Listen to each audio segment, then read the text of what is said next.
I'm Nicholas Aiden, founder of Warriors Remembrance Foundation. I'm here at Killeen City Cemetery for episode 3 of The Forgotten. And as you can see, the grounds are very nice in this cemetery, but let's see how they take care of their veterans' graves.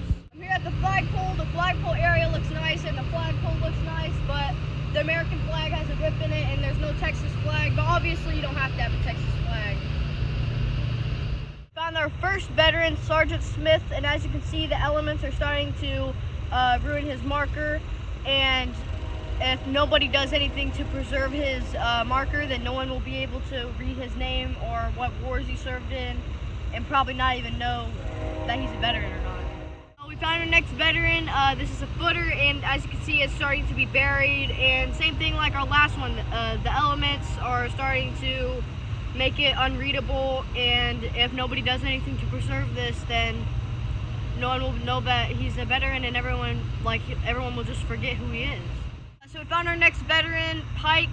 He was in World War I, and he was in the U.S. Navy, and as you can see, the elements have made the marker look like a rusted kind of like a rusted look, but it's actually that the clear coating on the marker was eat away by the sun, and then it made this rust look because it's like breaking away the finishing on the marker, and I don't want our veterans' graves to look like they're all rusted, so I think that someone should come out here and they should fix this. Found our next veteran, Santiago, and he was in World War II, and as you can see, his marker has been hit by a lawnmower probably multiple times.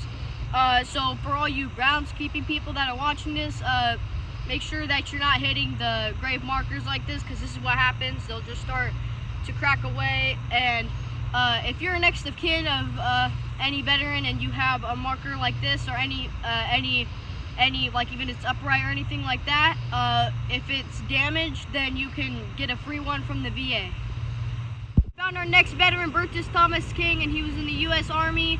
And as you can see, it's been whacked by a lawnmower blade right here, and then it started to get rusted because there's cracks in the marker, and then also just all by his name, it's just very dirty, and the dirt's sunk into the marker, so you can't just wipe that away. It's actually stuck in the marker, so you'd have to scrub this to clean it up. So hopefully someone will come out here and clean it.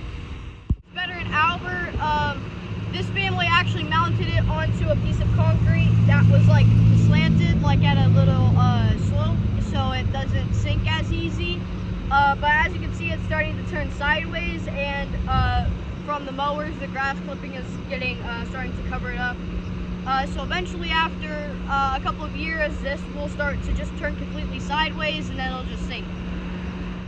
Next veteran, he was in the U.S. Navy, but I don't know what his name is because it's been covered up by dirt and grass.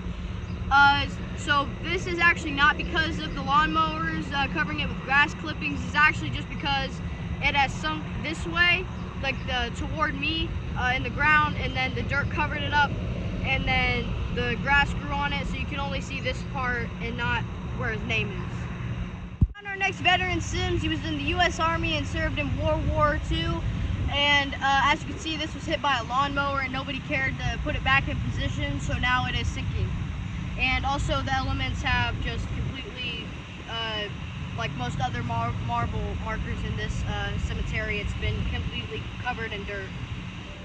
So I found another veteran, Ernest Duger. He was in the U.S. Army, and as you can see, a lawnmower took another chunk out of it, and it's sad that the people that using the lawnmowers can't even see that there's a gravestone right here. And then also the elements have just ruined where his name is and all this, and then there's a whole bunch of dirt stuck in where his name is, the letters, and it's really sad that people how they can't just notice this and then be like, well, we need to go clean this, like what I did. So we found our next veteran, Delbert. He was in the U.S. Army and served in World War II, and it's luckily not sinking, but there's dirt all over it, so probably in a couple years, no one will be able to read this, and it'll probably be sinking, so hopefully someone comes and cleans this.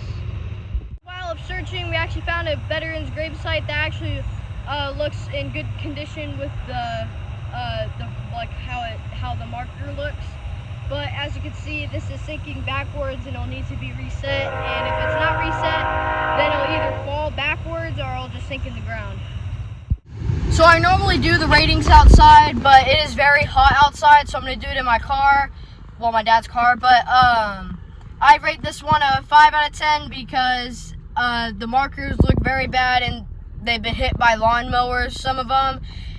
But the grounds look pretty nice and they have beautiful monuments and beautiful trees. So that's why it's a 5. And also, just the more of these that I do, the more that I realize how like very bad these are. Like probably when I'm my dad's age, all these veterans that I've been looking at for all of our forgotten episodes, they'll probably just be all gone and forgotten if nobody does anything about this. So that's it for episode 3 of The Forgotten. Episode 4 will be coming out soon, and I'll see you guys then.